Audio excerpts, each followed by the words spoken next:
Solve ಮಾಡಲಿಕ್ಕೆ ಸಾಧ್ಯ ಅದ. ಅದ್ರ ಬಗ್ಗೆ ನಾವು ಪತ್ರಕರ್ತರನ್ನು ವಿಚಾರ ಮಾಡಬೇಕಾಗಿದೆ. ಅದು ನಮ್ಮ ಡ್ಯೂಟಿನೂ ಹೌದು. ಯಾಕಂತಂದ್ರೆ ಇಲ್ಲಿಯ ಸಮಸ್ಯೆಗಳನ್ನು ಸಾಲ್ವ್ ಮಾಡೋದಕ್ಕೆ ಮುಖ್ಯಮಂತ್ರಿ ಬೆನ್ನಂತೆ ಕೆಲಸ ಮಾಡಿಸ್ಬೇಕಾಗಿದೆ. ಎಲ್ಲರಿಗೂ ಉದ್ಯೋಗ ಸಿಗುವಂಥದ್ದು ಏನಾದರೂ ವ್ಯವಸ್ಥೆ ಅದನ್ನು ಇಲ್ಲೇ ಅನ್ನೋದ್ರ ಬಗ್ಗೆ ಚರ್ಚೆ ಮಾಡಿಸ್ಬೇಕಾಗಿದೆ. ಯಾಕಂದರೆ ಇದು ಎಕ್ಸಾಂಪಲ್ ಆಗಲಿ ಇಷ್ಟೇ, ಸೆಂಟ್ರಲ್ಕ ಮೋದಿಯವ್ರಿಗೆ ಎಕ್ಸಾಂಪಲ್ ಅಲ್ಲ, ನಾವು ಉದ್ಯೋಗ ಕೊಟ್ಟಿವಿ ಅಂತೇಳಿ ಅವರು ಕೊಡಲಿ, ಅಲ್ಲಿ ಖಾಲಿ ಅದಾವೆ ಸೀಟುಗಳು.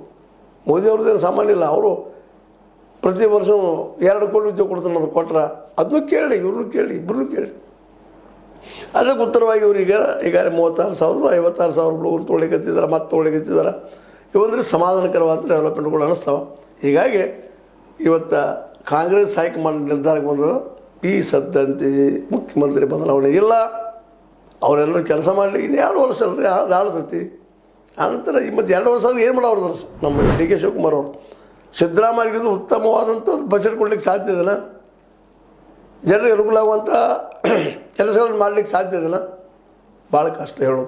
ಯಾಕಂದರೆ ಈಗ ಕೊಟ್ಟಂಥ ಇದಿದೆ ಬಜೆಟ್ ಅದ, ಶ್ರೇಷ್ಠ ಬಜೆಟ್ ಅದ. ಇದಕ್ಕೆ ಶ್ರೇಷ್ಠ ಡಿ ಕೆ ಶಿವಕುಮಾರ್ ಕೊಡ್ತಾರಲ್ಲ ಗೊತ್ತಿಲ್ಲ. ಆದರೆ ಅವ್ರನ್ನ ಅಭ್ಯಾಸ ಮಾಡಿ ನೋಡಿದಾಗ ಅಂಥ ಉನ್ನತವಾದ ಬಜೆಟ್ ಬರೋದು ಭಾಳ ಕಷ್ಟ ಅನ್ನೋ ಮಾತನ್ನು ಹೇಳ್ತಾ, ಒಟ್ಟಾರೆಯಾಗಿ ತುರ್ತು CM ಕುರ್ಚಿ ಖಾಲಿ ಇಲ್ಲ ಅನ್ನೋದು ಸ್ಪಷ್ಟ ಆಗ್ಯದ. ಅದಕ್ಕೆ ನಮ್ಮ ಡಿ ಕೆ ಶಿ ಅವರು ಒಗ್ಗಿಕೊಂಡ್ಬಿಟ್ಟಿದ್ದಾರೆ.